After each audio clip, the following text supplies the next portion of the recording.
सुन रहे हैं silent love, जिसे लिखा है सोनल ने और आवाज दी है आरजे प्रियंका ने। सुबह सुबह पानी मुंह पर फेंके जाने के साथ टिया की नींद खुली। पानी उसके ऊपर डालने वाली उसकी सौतेली बहन लिप्सा थी। ये रोज का था। चल उठ महारानी, सारा काम कौन करेगा? टिया ने खुद की हालत देखी। उसके गालों पर थप्पड़ के निशान थे, शरीर पर मारने के निशान थे। उसकी हालत बहुत खराब थी। उसे अपनी सौतेली माँ बहन दोनों से पहले से ही नफरत थी। आज अपने पिता से भी हो गई थी। उसकी सौतेली माँ ईदिया बहुत शातिर औरत थी। वो हमेशा टिया के पापा हृदय के सामने टिया के साथ प्यार से पेश आती थी। लिप्सा भी अच्छी बड़ी प्यारी बेटी और बहन बनती थी। हृदय घर में ज्यादा नहीं रहते थे, वो बाहर काम करते थे। वो एसके कंपनी के ओनर के मैनेजर थे। टिया को हमेशा लगता था कि पापा उससे बहुत प्यार करते हैं, पर वो गलत थी। उसके पापा ने आज एक बार भी नहीं पूछा कि वो लड़का सच में उसका बॉयफ्रेंड है या नहीं। बस लिप्सा का रोना गाना सुनकर ही उन्होंने उन्हें मारना पीटना शुरू कर दिया कि उसने अपने बॉयफ्रेंड को घर बुलाया था, जबकि वो लड़का लिप्सा का बॉयफ्रेंड था। पकड़े जाने पर लिप्सा ने सारा इल्जाम टिया पर लगा दिया। हृदय ने कहा कि उसने उसकी इज्जत की भी नहीं सोची। उन्होंने कहा कि वो सच में उसकी नाजायज औलाद है।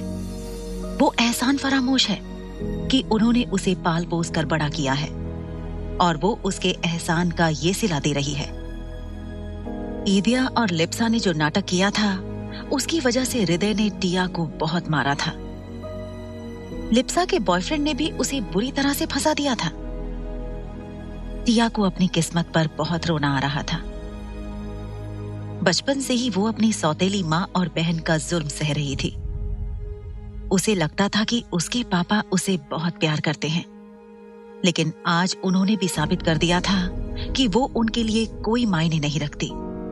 वो बस उनकी एक गलती है, जिसका बोझ वो जिंदगी भर ढो रहे हैं। टिया को आज दो जिंदगी के सबसे बड़े धोखे मिले थे। पहला तो वो जिस लड़के से वो प्यार करती थी, उसने उसे धोखा दिया। वो किसी और लड़की के साथ रिलेशनशिप में आ गया था, क्योंकि टिया उसे खुद को कभी छूने नहीं देती थी इसलिए। और दूसरा धोखा उसके पापा से मिला था, जिन्होंने आज कह दिया था कि वो बस एक बोझ है। ये सब याद करके टिया रोने लगी। अब रोना बंद करो और सीधे काम पर लग जाओ, अगर और मार नहीं खानी है तो। ये लिप्सा ने कहा। मुझे बहुत भूख लगी है। अंदर आते हुए उसकी सौतेली माँ ने भी कहा। लगता है रात के मार खाने से पेट नहीं भरा है, और मार खानी है क्या? ये उसकी सौतेली माँ ने कहा। तो टिया रोने लगी। तो लिप्सा ने उसके बाल पकड़ लिए और बोली, अगर पापा को कुछ भी बताया ना तो तुझे घर से निकलवा दूंगी। बड़ी आई मेरे पर्सनल मामले में टांग अड़ाने वाली। सुना है तेरे बॉयफ्रेंड ने तुझे धोखा दे दिया? आखिर तू है ही इस लायक। चल अब ज्यादा नाटक मत कर और सीधे काम पर लग जा, वरना पापा से कहूंगी कि तूने मुझ पर अटैक कर दिया है। तभी टिया रोते हुए बोली, मैं जल्दी से काम कर देती हूँ। और रोते हुए बड़ी मुश्किल से अपने बेड से उठी और बाथरूम में गई और फ्रेश होकर आई और सीधे किचन में गई। उसके पापा ऑफिस जा चुके थे और रोते हुए सारा काम करने लगी। उसके पूरे शरीर में दर्द हो रहा था। उसका दिल कर रहा था कि वो सुसाइड कर ले, पर वो ऐसा नहीं कर सकती थी। उसे अपनी माँ का सपना पूरा करना था। उसने घर का सारा काम किया और अपने कमरे में गई। उसे आज का खाना भी नहीं दिया गया। वो कमरे में बैठकर रोने लगी। वो बोली, मम्मा, क्यों आप मुझे छोड़कर अकेली भगवान के पास चली गई? मुझे भी क्यों नहीं लेते गई? मुझे लगता था पापा मुझसे बहुत प्यार करते हैं, पर वो तो मुझसे बिल्कुल भी प्यार नहीं करते। मैं उनकी नाजायज औलाद हूं ना। वो दोनों मुझे बहुत मारते पीटते हैं। वो मुझसे अच्छे से बिहेव नहीं करते।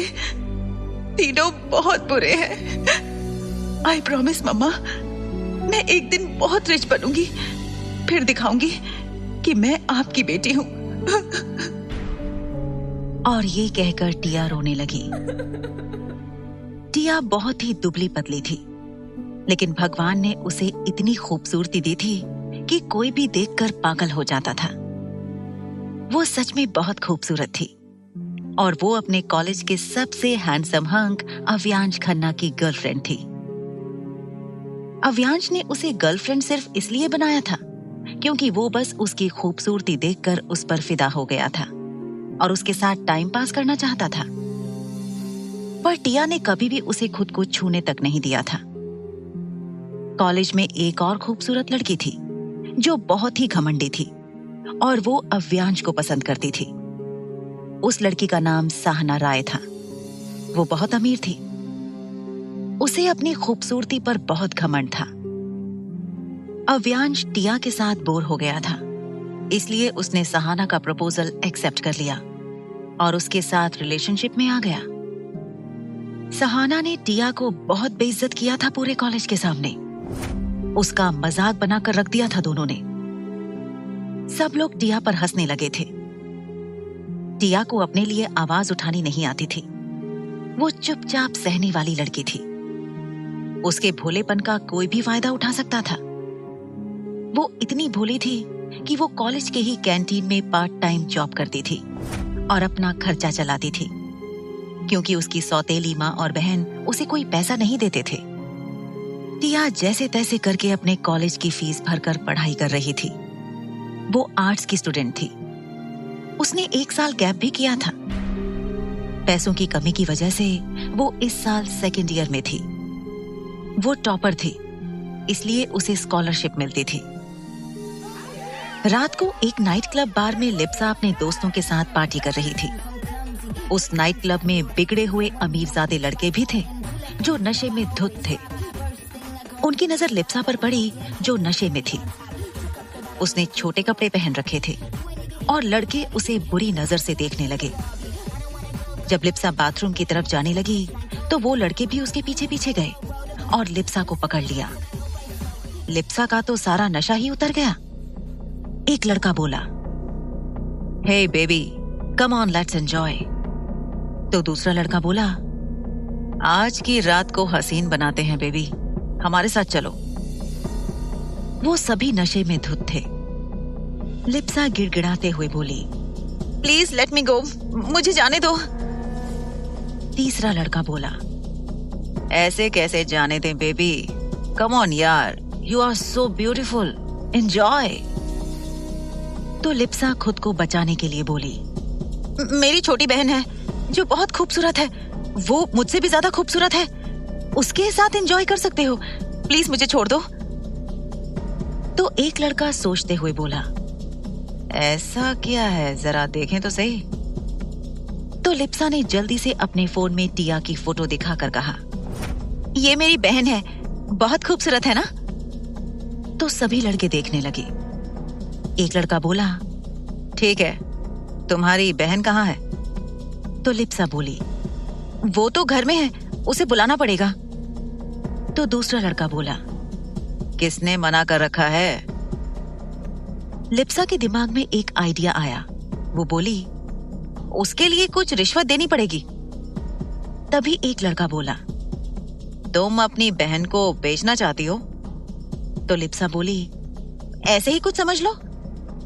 तभी दूसरा लड़का बोला, कितना चाहिए? लिप्सा बोली, 50 लाख। एक लड़का जो दिखने में बहुत अमीर था वो बोला, डन। और जल्दी से चेकबुक निकाली और उसमें 50 लाख अमाउंट भरकर साइन करके लिप्सा को दे दिया। लिप्सा ने अपना फोन देखा, फिर टिया को कॉल किया। टिया ने कॉल उठाया तो लिप्सा रोने का नाटक करते हुए बोली, टिया प्लीज मुझे बचा लो, प्लीज प्लीज मुझे बचा लो। तो टिया बोली, क्या हुआ दी, आप ऐसे क्यों रो रही हैं? तो लिप्सा बोली, टिया प्लीज जल्दी से नाइट क्लब बाहर आ जाओ, मुझे बचा लो। टिया हड़बड़ा गई और बोली, मैं आ रही हूँ, और फोन रखा। वो इसलिए उसे बचाना नहीं चाहती थी कि वो उसकी बहन थी, बल्कि इसलिए बचाना चाहती थी क्योंकि वो उसके पापा की बेटी थी। भले ही उसने उसे कितना ही मारा पीटा था, उसने उसे कितना ही परेशान क्यों ना किया हो, पर उसे बहन मानती थी और नाइट क्लब बार रिक्शा लेकर पहुंची। वो अंदर गई। टिया कई बार वहां आ चुकी थी क्योंकि अक्सर लिप्सा नशे में धुत रहती थी, तो उसे लाने के लिए टिया ही आती थी। वो अंदर गई, उसे लिप्सा दिखी और लिप्सा के पास गई और बोली, दी, आप तो बिल्कुल ठीक हो, फिर आप रो क्यों रही थी? तो लिप्सा बोली, चलो बताती हूँ क्या हुआ है, और उसे एक रूम में लेकर गई। वो प्राइवेट रूम था और उसे अंदर ले जाकर उसने टिया को धक्का दे दिया और बाहर से रूम बंद कर दिया। टिया अंदर फर्श पर गिर गई। उसने अपने सामने 4 लड़कों को देखा जो नशे में धुत थे। एक लड़का बोला, यार ये लड़की तो सच में बहुत खूबसूरत है, आज तो अपनी रात सच में हसीन होने वाली है। और वो चारों हंसने लगे। टिया डर गई। वो दरवाजे की तरफ गई। वो चिल्लाते हुए बोली, दी, दी, प्लीज हेल्प मी, आप मेरे साथ ऐसा नहीं कर सकते। तभी एक लड़का उसके पास आया और उसका हाथ पकड़कर उसे खींचते हुए लाया। टिया उसे छोड़ने के लिए लाख मिन्नतें कर रही थी, पर उस लड़के ने उसकी एक भी नहीं सुनी। वो लड़के उसके साथ बदतमीजी करने लगे थे। टिया जोर जोर से चिल्लाने लगी, पर बाहर के शोर शराबे में उसकी आवाज सुनने वाला कोई नहीं था। एक लड़के ने उसे जोर का थप्पड़ मारा और बोला, ज्यादा चिल्ला मत, तुझे क्या अपनी खूबसूरती पर बड़ा घमंड है? बस तेरे साथ मजे ही तो करना चाहते हैं, तू है कि हाथ पर मारे जा रही है? एक लड़के ने टिया के कपड़े के बाजू फाड़ दिए। टिया रोने लगी। उन लड़कों ने उसके हाथ पकड़ रखे थे। तभी दरवाजा खुला। चारों लड़के दरवाजे की तरफ देखने लगे। टिया ने भी देखा। उन्हें एक फर्श पर परछाई दिखी। फिर उन्होंने सर उठाकर देखा, एक आदमी अंदर आ गया था। टिया को एक उम्मीद जगी। वो चिल्लाते हुए बोली, प्लीज मुझे बचा लो, प्लीज, मैं तुम्हारा एहसान जिंदगी पर नहीं भूलूंगी, मुझे इन लोगों से बचा लो। उस कमरे की डिम लाइट में उस आदमी का चेहरा नहीं दिखाई दे रहा था। उस आदमी ने टिया को देखा। टिया की हालत बहुत खराब थी। एक लड़का बोला, तुम जो भी हो, यहाँ से चले जाओ। इस लड़की को हम लोगों ने 50 लाख में खरीदा है। तुम्हारे लिए यही अच्छा होगा कि तुम हमारे मामले में टांग ना अड़ाओ। तुम जानते नहीं हो, मैं इस शहर के मेयर का बेटा हूँ। मेरे पापा तुम्हें छोड़ेंगे नहीं। टिया रोते हुए बोली, प्लीज मुझे बचा लीजिए। तुम्हें बचाने का मुझे क्या मिलेगा? उस कमरे में उस आदमी की आवाज गूंजी। ये सुनकर टिया हैरान रह गई। उसकी आखिरी उम्मीद भी टूट गई। वो लड़का बोला, तुम इस लड़की को बचाना नहीं चाहते तो यहाँ से निकल जाओ। वो आदमी जाने लगा। टिया रोने लगी और अपनी फूटी किस्मत कोसने लगी। वो सोचने लगी कि वो मर क्यों नहीं गई थी। एक लड़का जिसने टिया के पैर पकड़ रखे थे, वो बोला, अब तुम्हें कौन बचाएगा बेबी, लेट्स एंजॉय। तभी मेयर के बेटे को एक जबरदस्त किक पड़ी और वो 2 कदम दूर जा गिरा। तो उसके तीनों दोस्त उसे देखने लगे। वो हैरान रह गए। उस आदमी ने उन तीनों को संभलने का मौका नहीं दिया और चारों की ताबड़तोड़ पिटाई कर दी। टिया तो डर के मारे बेहोश हो गई थी। वो चारों अधमरे पड़े हुए थे। उस आदमी ने अपना कार्ड निकाला और उनके पास फेंकते हुए बोला, 50 लाख बोला था ना तुम लोगों ने, इसमें 1 करोड़ है, अपना अच्छे से इलाज कर लेना। तभी वहां 5 आदमी और आ गए। एक लड़का बोला, क्या हुआ, कोई तूफान आया है क्या? वो ऐसे बोल रहा था जैसे सोकर उठा हो और नींद में ही हो। वो लड़का उस आदमी का भाई था। उन लोगों ने टिया को देखा। उस आदमी ने अपना कोट उतारा और टिया को ढक दिया। उसका भाई बोला, भाई लगता है सीरियस मामला है, इस लड़की को हम यहाँ नहीं छोड़ सकते, इसको अपने साथ ले चलते हैं। जब इसको होश आ जाएगा तो इसको इसके घर पर छोड़ देंगे। वैसे आप उठाओगे कि मैं उठाऊं? तो वो आदमी बोला, उसकी कोई जरूरत नहीं, और उसने टिया को अपनी बाहों में उठा लिया। वो लोग वहां से चले गए। बाहर 4-5 मर्सिडीज खड़ी थी, वो उनमें बैठकर चले गए। वो गाड़ियां सड़क पर चलने लगी और एक आलीशान घर के सामने रुकी। वो आदमी टिया को बाहों में लिए एक आदमी के बैक सीट के डोर ओपन करने के बाद निकला। वो आदमी बहुत अमीर इंसान था। वो जितना अमीर था उतना ही खतरनाक था। उसके बारे में ऐसी अफवाह थी कि उसके पलकें झपकाने से ही रातों रात लोग गायब कर दिए जाते थे।